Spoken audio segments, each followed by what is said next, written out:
السلام علیکم ورحمۃ اللہ وبرکاتہ۔ فرحت ہاشمی بول رہی ہوں۔ کیا حال ہے سب کا؟ عام طور پر دیکھنے میں آیا ہے کہ لوگ قیامت کی نشانیوں کے بارے میں بہت دلچسپی کے ساتھ بات کرتے بھی ہیں اور سنتے بھی ہیں۔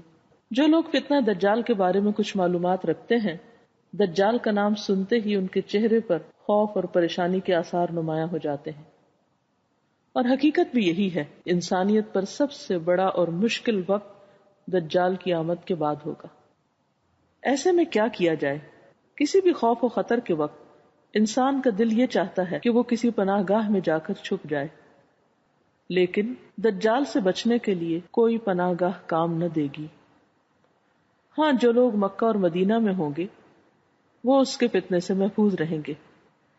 اس کا حل رسول اکرم صلی اللہ علیہ وسلم نے ہمیں بتایا ہے کہ جو شخص سورۃ کہف کی ابتدائی 10 آیات کو پڑھے گا، یاد کرے گا، وہ فتنہ دجال سے محفوظ رہے گا۔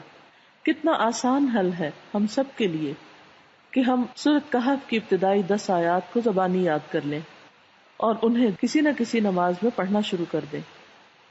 فتنہ دجال سے محفوظ رہنے کے لیے نبی اکرم صلی اللہ علیہ وسلم نے ایک اور بہت بہترین دعا ہمیں سکھائی ہے۔ بہتر ہے ہم اسے بھی یاد کر لیں اور نماز کے آخر میں پڑھنا شروع کریں۔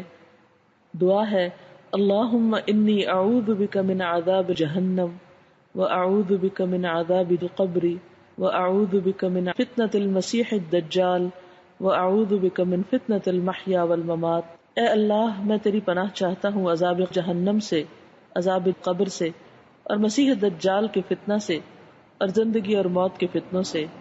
اللہ تعالی ہم سب کو محفوظ رکھے۔ السلام علیکم ورحمۃ اللہ وبرکاتہ۔